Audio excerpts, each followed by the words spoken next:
రాష్ట్రంలో అన్ని వర్గాల సంక్షేమమే ధ్యేయంగా ముందుకెళ్తున్నామన్నారు మంత్రులు. గత సర్కార్ పాలనలో జరిగిన తప్పులు రిపీట్ అవ్వకుండా పకడ్బందీ చర్యలు తీసుకున్నామన్నారు. రాజకీయాలు కులమతాలకు అతీతంగా అందరికీ సమంగా సంక్షేమ పథకాలు అందజేస్తున్నామన్నారు.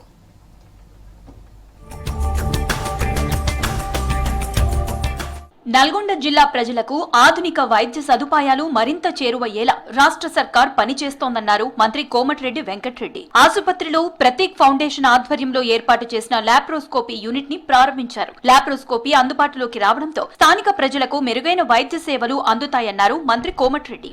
ఫెసిలిటీస్ చూస్తే నాకు బాధ అనిపించింది, ఏడుపు అనిపించింది. అరే ఫైనల్ ఇయర్ లో హౌస్ సర్జరీ స్టార్ట్ అయ్యే ముందు ఏందని చెప్పి డే అండ్ నైట్ ఈ బిల్డింగ్ కంప్లీట్ చేసి ఎగ్జాక్ట్ December 7th, 2023 మన గవర్నమెంట్ వస్తే 1 year లో కంప్లీట్ చేయాలనుకున్నా, కంప్లీట్ చేపించి December 7th 24 రోజు ఇదే సీఎం గారిని ఓపెన్ చేసుకుని ఇదే మీటింగ్ హాల్లో మనం మీతో ఇంటరాక్షన్ కావడం జరిగింది.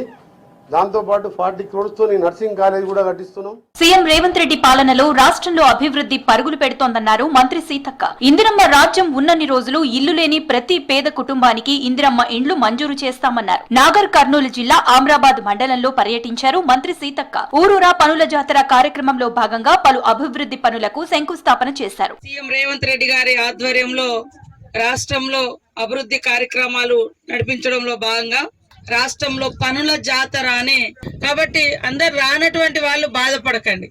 మన గవర్నమెంట్ ఎప్పుడుంటే అప్పుడు ఇందిరమ్మ ఇల్లులు ఉన్నాయి.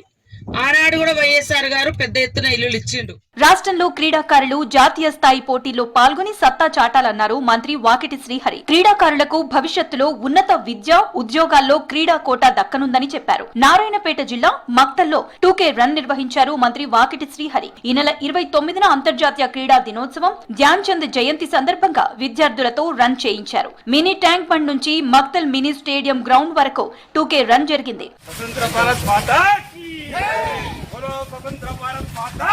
వికారాబాద్ జిల్లా పూడూరు మండలంలో మంత్రి జూపల్లి కృష్ణారావు ఆకస్మికంగా పర్యటించారు. కంకల్ గ్రామంలోని బృందావన్ స్పిరిట్ ఇండియా డిస్టిలరీ మద్యం తయారీ ఫ్యాక్టరీని అధికారులతో కలిసి తనిఖీలు చేశారు. మద్యం తయారీ అమ్మకాల్లో ప్రభుత్వ నియమావళిని ఖచ్చితంగా పాటించాలని ఆదేశించారు మంత్రి జూపల్లి.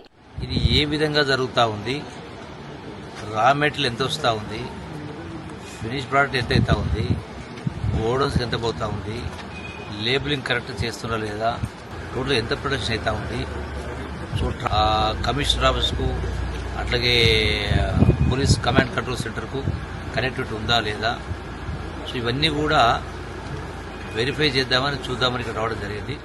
అంతకుముందు నాగర్ కర్నూలు జిల్లా కొల్లాపూర్ నియోజకవర్గంలోని పలు పురాతన ఆలయాల అభివృద్ధి కోసం భూమి పూజ చేశారు మంత్రి జూపల్లి కృష్ణారావు. 7 కోట్లకు పైనే అభివృద్ధి పనులకు శంకుస్థాపన చేశారు.